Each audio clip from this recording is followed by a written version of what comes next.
কিয়ামতের ময়দানে কিছু গরিব মানুষ দাঁড়ায় বলবে, আল্লাহ আমরা গরিব, তোমার গোলামি করার সুযোগ পাই নাই।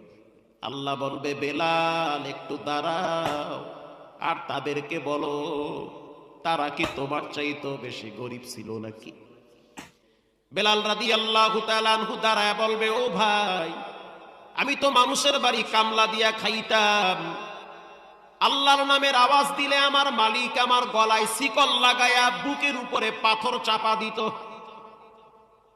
তুমি যখন রবের নামের আওয়াজ দিতা, কে তোমারে মারত? তখন গরিবদের মাথা নত হয়ে যাবে, তখন তাদের কোনো উত্তর থাকবে না। আল্লাহ বলবে, তালহা তুমি একটু দাঁড়াও। তালহা দাঁড়ায় বলবে, রব্বুল আলামিন, আমি এতটাই গরিব ছিলাম, একটা লঙ্গি পইরা বছর কাটাইছি।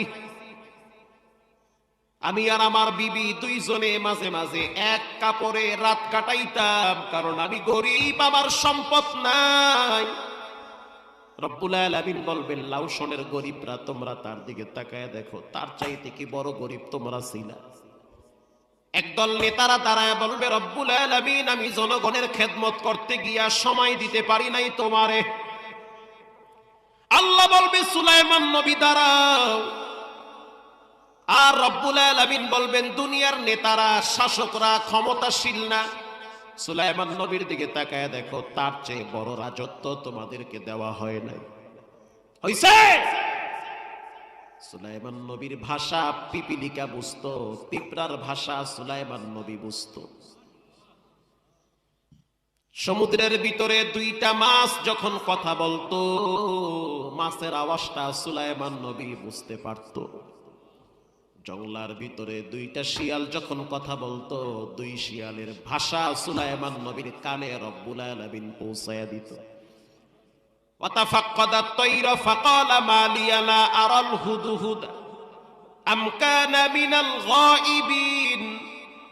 সুলাইমান নবীর মন্ত্রী পরিষদের ভিতরে পানি মন্ত্রীর নাম ছিল হুদহুদ পাখি। মারহাবা বলে, একটা পাখি সুলাইমান নবীর মন্ত্রী। রব্বুল আলামিন বলবেন, দুনিয়ার নেতারা, সুলাইমান নবীর চেয়ে বড় রাজত্ব তোমাদেরকে দেওয়া হয় না। সারাদিন জনগণের খেদমত করার পর রাত্রিবেলা সিজদায় পড়ে আমার ডরে থরথর করে কাঁপত। হযরত ওমরকে দাঁড় করায় দেওয়ার পরে বলা হবে, ওমর তোমারে কতদিন ক্ষমতা দিছি? ওমর দাঁড়ায় বলবে, 10 বছর। হযরত ওমর রাত্রিবেলা যখন হাঁটতো তখন পায়ে জুতা রাখতো না। কেন জুতা রাখতো না? তার পায়ের আওয়াজে না জানি কোনো মানুষের ঘুম নষ্ট হয়ে যায়।